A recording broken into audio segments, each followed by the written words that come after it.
Public Enterprises Minister Pravin Gordhan will lead a delegation to China next month in an attempt to break an impasse over the delivery of locomotives and spare parts.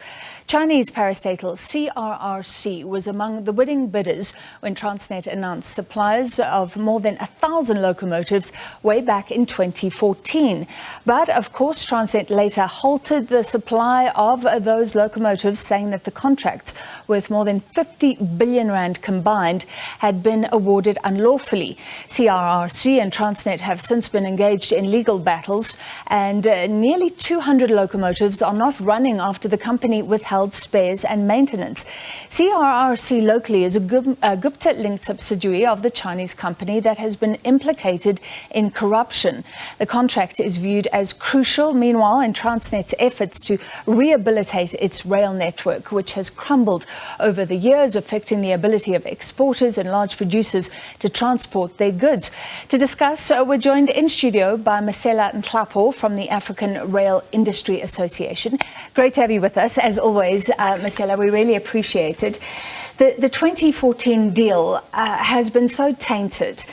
So does this require now, on Pravin Gordhan's part, toughness or real diplomacy to go and deal with a company accused of giving a lot of money to the Guptas, who then were accused of bribing Transnet officials?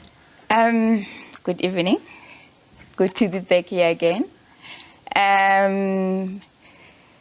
A contract, a procurement event of procuring the 1064 locomotive. It was an event at the procurement level. And I think, unfortunately, it has defined the future of Transnet, and it should not have been the case. Yeah. And let's on the corruption, on the alleged corruption. I don't have sight of the corruption. Otherwise, I would have got to zone the commission and give a testimony. No, fair enough. But my point is that when you cancel a contract, you will do your risk assessment. Was the proper risk assessment done based on how the cancellation of the contract will affect Transnet as a business, but most importantly, SA Inc.?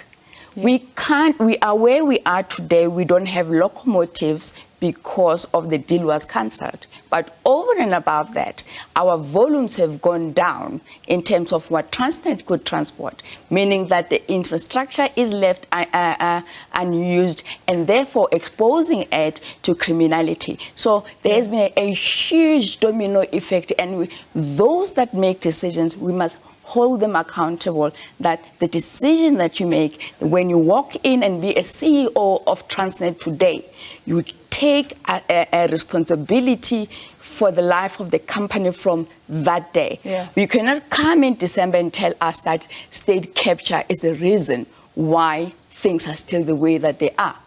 We have to appoint proper people that understand what they are doing so that we don't get excuses.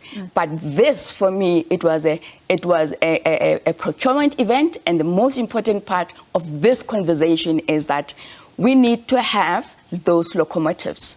So may I stop you there? Yeah. Do you believe it was so the deal, because it was awarded irregularly or unlawfully, according to Transnet, was stopped? Some of the locomotives had been delivered, but many more had not come yet. Do you think it was done too abruptly, or we should have followed through with the deal if they were delivered? A risk assessment. Yeah. If I am going to cancel. So does it sound to you like the risk assessment wasn't done? Was it done? If it was done, can we have it? What does it say to us? Yeah. Did it consider that it will impact Transnet as an organization? Did that risk assessment consider that the decision that to cancel the contract or to suspend the contract, it will put the country in a state that it is today, and having the economy suffer? So we must be held accountable for our decisions that we take when we are in power.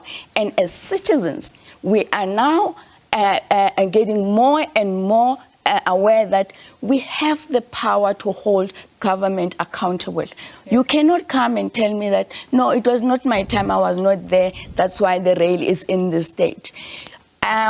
If you use the infrastructure, there is little chance that the criminals will steal your railways. Yeah. Instead of reporting on volumes, instead of reporting on increased volumes and technology and innovation, we're reporting that cable has been stolen.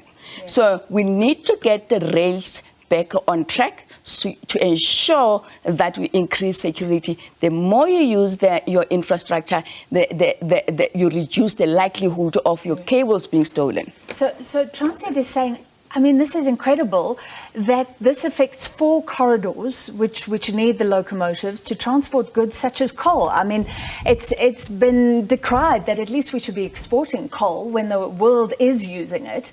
There's this huge opportunity. 50% of Transnet's revenue is affected. So what should Pravin Gordhan go and do? Because the company is not even providing the spare parts. I think for me, it's not about Pravin Gordhan. I think Pravin Gordhan goes there in his capacity as a South African representative. To talk, to make sure that whatever is taking place, is arrested, and we continue and make sure that the South African railways run. The economy depends on it. It's not a Transnet issue. It's not a Pravin Gordhan issue. It's a South African economy issue. The unemployed, the marginalized, the poverty-stricken. If this government is making this decision on the basis that we are going to the election in 2024 and want to improve the lives of our people, then they should better make sure that the policies that they have passed are implemented and not implemented as other people wishes. But as the policy says, here is the Bible. It says that there will be third-party access. It says that the rail infrastructure will be owned by government and funded by government. I have companies that are on standby to retrench. Yeah. So that trip is very important to the country. So let's end there, because you've obviously always advocated for third-party access. So private companies come in, essentially rent parts of the railway and run the lines, run the trains. How does this impasse between a Chinese company and Transnet affect those plans? Presumably it's got to be resolved, then those locomotives become available for the private companies as well. Is that correct? The locomotives belong to Transnet. The private sector has already been raising funds. They're ready to go into the market and procure locomotives. But those will solve a minimum amount of time for, of the problems for Transnet. It's good. Let's get it going. But it also means that I'm not, if I can go, correction is that I'm not advocating for third-party access. Third-party access is policy, is government policy. That's what we've decided. That's what, as a country, we've decided. And the most important thing with the president's statement, he says that the network itself will remain in the ownership of the state.